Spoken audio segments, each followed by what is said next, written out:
എല്ലാവർക്കും സലു സിമ്പിൾ റെസിപ്പീസിലേക്ക് സ്വാഗതം.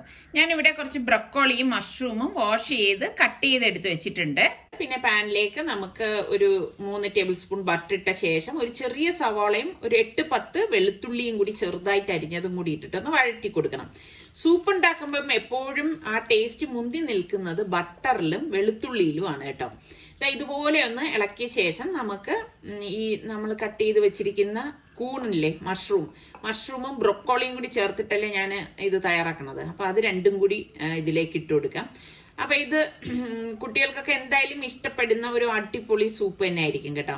അപ്പൊ നമുക്ക് ഇത് ഇത്രയും ചേർത്ത ശേഷം ഒന്ന് വഴറ്റി കൊടുക്കാം. അപ്പൊ ഇത് ചെറിയ പോട്ടാണെന്ന് നിങ്ങൾക്ക് തോന്നും, പക്ഷെ ഇത് വഴണ്ട് വരുമ്പോഴേക്ക് എല്ലാം ഓക്കെ ആവും കേട്ടോ.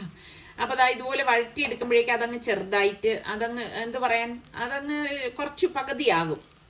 അപ്പൊ ഞാനിത് മീഡിയം ഫ്ലെയിമിൽ വെച്ചിട്ടാണ് വഴറ്റി കൊടുക്കുന്നത്. പിന്നെ 1 ടേബിൾ സ്പൂൺ ചില്ലി ഫ്ലേക്സും പാകത്തിനുള്ള ഉപ്പും കൂടി ഇട്ട് കൊടുക്കണം കേട്ടോ. ഇത് മസ്റ്റ് ആയിട്ട് ഇട്ട് കൊടുക്കണേ, എങ്കിലേ ഈ സൂപ്പിന് ടേസ്റ്റ് ഉണ്ടാവത്തുള്ളൂ കേട്ടോ. അപ്പൊ ഇതുപോലെ ഒന്ന് ഇളക്കി കൊടുക്കാം. നമുക്ക് ഇളക്കി വേണം അതൊന്ന് വഴറ്റി കൊടുക്കാനുള്ളത് കേട്ടോ. അപ്പൊ ഒന്ന് ഇതുപോലെ ഇളക്കി കൊടുത്ത ശേഷം പെട്ടെന്ന് റെഡിയാവാൻ ഞാനൊന്ന് മൂടി വെച്ചു കൊടുക്കുകയാണ്. അതിനുശേഷം ഒരു 2 മിനിറ്റിന് ശേഷം മൂടി മാറ്റാം. അപ്പൊ കണ്ടോ, നമ്മൾ വെള്ളം ഒന്നും ഒഴിച്ചിട്ടില്ല, ആ വെജിറ്റബിൾസിൽ നിന്ന് വന്ന വാട്ടറാണ് കേട്ടോ ഇത്. ഇതുപോലെ ഒന്ന് ഇളക്കി കൊടുത്താൽ മതി. കണ്ടോ, ഇതാണ് അതിന്റെ ഒരു പരുവം എന്ന് പറയുന്നത്. അപ്പൊ ഇനിയിപ്പൊ ഞാൻ കാണിച്ചു തരാം. ഇതിൽ നിന്ന് കുറച്ച് ഞാനൊന്ന് മാറ്റി വെക്കാണ് കേട്ടോ. നമുക്ക് എത്രയാണോ വേണ്ടത്, കാരണം നമ്മൾ ഈ സൂപ്പ് കുടിക്കുമ്പോൾ ഒന്ന് കടിക്കാൻ വേണ്ടിയിട്ടാണ് ഇത് കുറച്ചൊന്ന് മാറ്റി വെക്കുന്നത്. അപ്പൊ ഞാൻ ഇത് ഇത്രയും ഞാൻ ഒരു പ്ലേറ്റിലേക്ക് മാറ്റി വെക്കുകയാണ് കേട്ടോ. ഇനി ഇതിലേക്ക് നമുക്ക് 1 ടേബിൾ സ്പൂൺ മൈദാമാവാണ് ഇട്ട് കൊടുക്കണത്. ഇതുപോലെ ഇട്ട് കൊടുത്താൽ മതി. ഇട്ട് കൊടുത്തിട്ട് നമുക്ക് എല്ലാം ചേർത്തൊന്ന് ഇളക്കി കൊടുക്കാം. അത് കലക്കിയൊന്നും ഇടണം എന്നില്ല കേട്ടോ. ഇതിൽ തന്നെ ചേർത്ത് കൊടുത്താൽ മാത്രം മതിയാകും. ഇതുപോലെ ഒന്ന് ഇളക്കി കൊടുക്കണം. ഇളക്കി കൊടുത്ത ശേഷം നമുക്കിനി ഇതിലേക്ക് ഞാനിവിടെ 1/2 കപ്പോളം വെള്ളം എടുത്തിട്ടുണ്ട്. വെള്ളം ഇതുപോലെ ഒന്ന് ഒഴിച്ചു കൊടുക്കാം. ഒഴിച്ചു കൊടുത്ത ശേഷം ഫ്ലെയിം ഒന്ന് കൂട്ടി കൊടുക്കണം.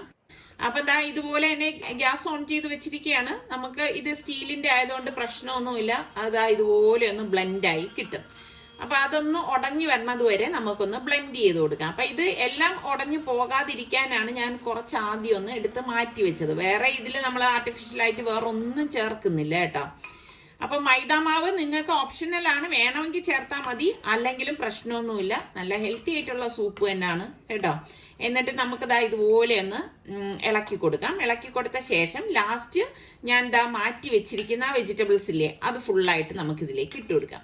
അപ്പൊ ഇത്രയേ ഉള്ളൂ സൂപ്പിന്റെ പരിപാടി എന്ന് പറയുന്നത്. അപ്പൊ നല്ല മണം വരുവാണ്. നല്ല ഒരു പെട്ടെന്ന് ഉണ്ടാക്കിയെടുക്കാൻ പറ്റുന്ന സൂപ്പാണ്. കാരണം ഈ ബ്രൊക്കോളി, ഈ മഷ്റൂം എന്നൊക്കെ പറഞ്ഞു കഴിഞ്ഞാൽ ഒരുപാട് വേകേണ്ടെന്നോ ആവശ്യമില്ല. അതുകൊണ്ട് തന്നെ നമുക്കിത് പെട്ടെന്ന് റെഡിയാക്കി എടുക്കാൻ പറ്റും. അപ്പൊ ഈ സൂപ്പൊക്കെ ഇഷ്ടമുള്ള മക്കൾക്ക് ഈ ഒരു രീതിയിൽ നിങ്ങൾ ഉണ്ടാക്കി കൊടുത്തു നോക്കണം കേട്ടോ. ഉറപ്പായിട്ടും അവർക്ക് ഇഷ്ടപ്പെടും. അപ്പൊ ഞാനിത് ചൂടോടെ ബൗളിലേക്ക് മാറ്റുവാണ്. ശരിക്കും ഈ സൂപ്പൊക്കെ നമ്മൾ ചൂടോടുകൂടി തന്നെ കഴിക്കണം കേട്ടോ. ഇതിൽ ഞാൻ പെപ്പർ പൗഡറോ ഒന്നും ഉപയോഗിച്ചിട്ടില്ല. ആ ഒരു ചില്ലി ഫ്ലേക്സ്, അതായത് തരിതരിപ്പായിട്ട് പൊടിച്ച മുളക് മാത്രമേ യൂസ് ചെയ്തിട്ടുള്ളൂ. അതുകൊണ്ടാണ് ഞാൻ പറഞ്ഞ മസ്റ്റ് ആയിട്ട് അത് ഉപയോഗിക്കണം എന്നുള്ളത്. അപ്പം ഇത് ചൂടോടുകൂടി കുടിക്കാനുണ്ടല്ലോ, അടിപൊളി ടേസ്റ്റ് ആണ്. അപ്പൊ നിങ്ങൾ ട്രൈ ചെയ്ത് നോക്കിയ ശേഷം എനിക്കൊന്ന് ഫീഡ്ബാക്ക് തരണം എങ്ങനെ ഉണ്ടായിരുന്നു എന്നുള്ളത്.